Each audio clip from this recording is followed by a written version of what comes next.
Ngayon, ito na yung nabili kong gapi. So, 50 pesos each siya. Di ko sure kung anong type ng gapi siya.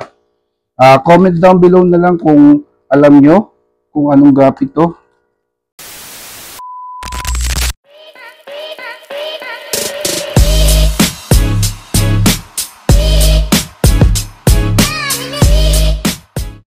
Yo, what's up?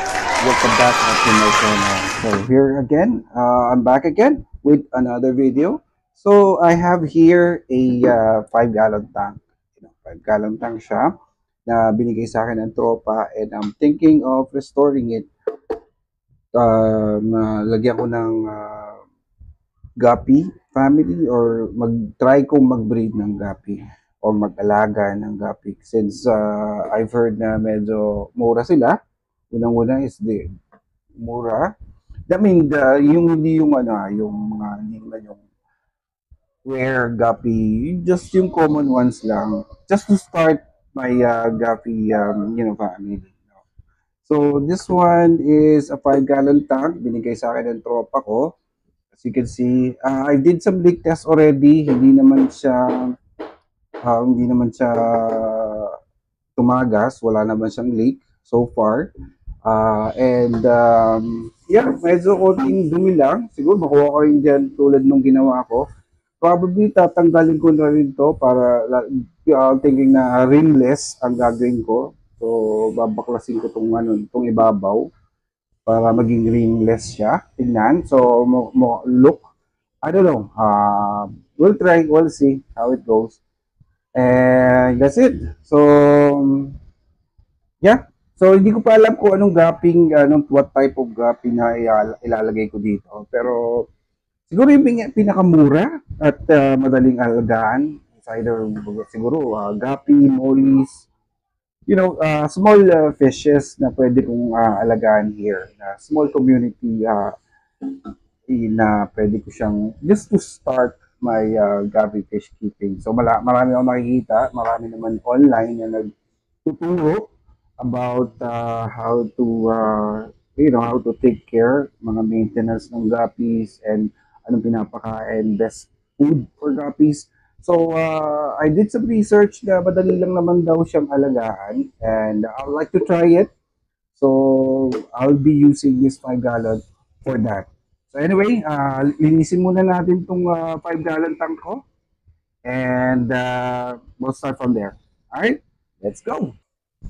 Okay, we're back. So, ito lang ang sponge ko, ang may wagang sponge ko.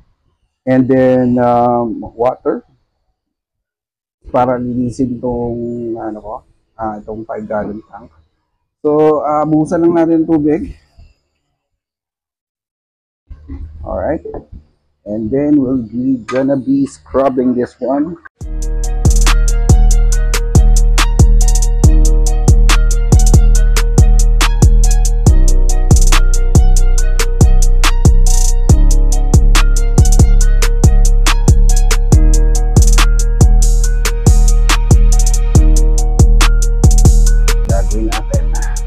So itong mga to, tatanggalin natin. Ano yan eh, mayroon dating ring na nakabit yan. Tatanggalin natin yan.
medyo, ay, mukha ng aquarium siya. Ano ko na, may mga sumisiksik pang dumi dito.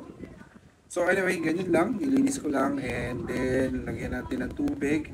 So I'm thinking na lagyan dito ng substrate. Hindi ko sure kung anong magandang substrate. I'll check my local pet shop. Mag-check ako ng local pet shop ko. And mag-check na rin ako ng copy na magandang ilagay dito. Kung kailangan ba lang. Thinking na subukan ko lang lagyan ng substrate. Kasi gagawin ko rin siyang display. Gapi na rin. And that's it. Yeah. So, ayusin lang natin. Babalikan ko kayo pag kakabitan pa natin ito ng styrofoam later. Alright. Okay. So, welcome back. Yan nga guys. Nalinis ko na. Nilagyan ko na rin ng styrofoam sa ilalim. So meron akong mga extra styrofoam dyan, nilagyan ko na rin para hindi siya totally ano ko lang, glue gun lang ginamit ko para idikit yung styrofoam. So hindi siya totally buo. Ayan o, nahati pa. So anyway, ganyan siya. Nalagyan ko na rin yung styrofoam yung ilalim niya. So nilagyan ko tanda dito. Nilagyan ko ng tanda dito para alam ko yung anong harap. So ito na guys. So ito, malinis na. Lilig test na lang natin, no? Dadagdagan lang natin ng tubig. Siya dito natin lagay sa taas. So lalagyan na natin ng tubig para i-leak test si.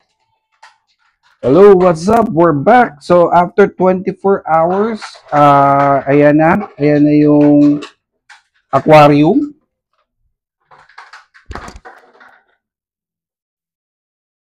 So nakabili na rin ako ng gapi. Ito guys, Gapi. Not sure kung anong brand, anong type ng siya, Gapi. So na-acclimate ko na siya dito sa aquarium. Ayan na siya. So ilalagay na lang natin. Bawasan lang natin tubig kasi medyo madaming tubig na nilagay ko dito. So far naman, ayan, nilagyan ko lang ng maliit na filter. Mga lumang di ba, maingay nga lang na filter. So ayan siya, nilagyan ko lang ng air filter siya. So kinabitan ko lang siya para for the meantime lang naman, habang hinihintay ko pa kasi bumili ako ng filter sa Shopee. So anyway, ito lang muna for the meantime para lang magkaroon lang ng air yung mga gapi. So ito na yon.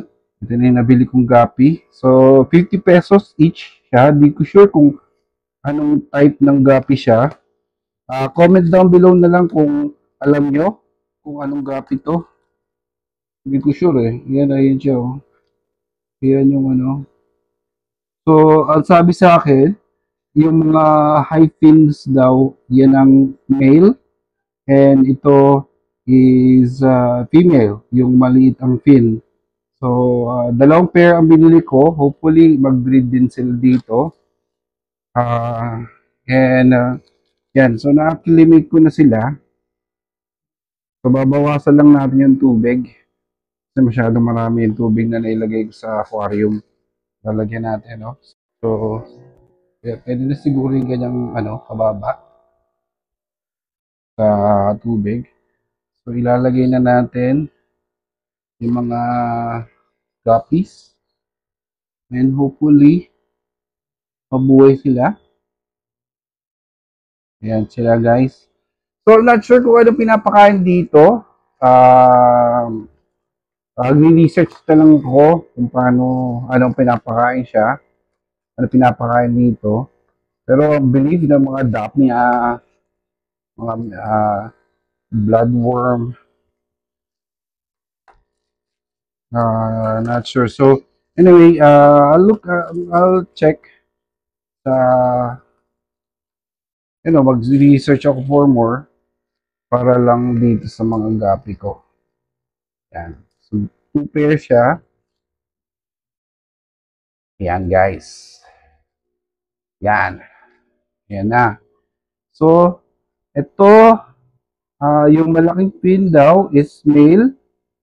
And kung makikita nyo mabuti, kung ano silang ano, let me know, just comment down below kung ano yung anong type ng gapi to. Sabi daw, ordinary lang daw eh. Ordinary guppies lang daw siya. So anyway, yan lang siya. Diyan lang muna, for the basic lang muna ang ginawa kong ah, tank ng mga guppies ko. And hopefully, and later on, we'll we'll upgrade it to a much bigger, higher tank. So for the meantime, dyan na muna siya. And since nag-start pa lang naman ako breed ng gapi, hopefully maparami ko siya. Ang ganda nito, oh. Ganda ng kulay niya. Ganda rin ng fin. Ano niya. So anyway, ayan siya. Ayan yung mga guppies ko. Mga bago kong guppies. Mga new pets. Mga new babies ko. Anyway guys, thank you for watching. Hanggang dito na lang ang video. Hope you enjoy watching my video and hope you subscribe to my channel, like, and share sa mga taong gustong makita rin ang video ko. Um, hanggang dito na lang guys, and hopefully you enjoyed it, and I'll see you on my next video, and I'll give you an update with the guppies. Anyway, hope you're doing well, and see you on my next video. Goodbye. Thank you for watching.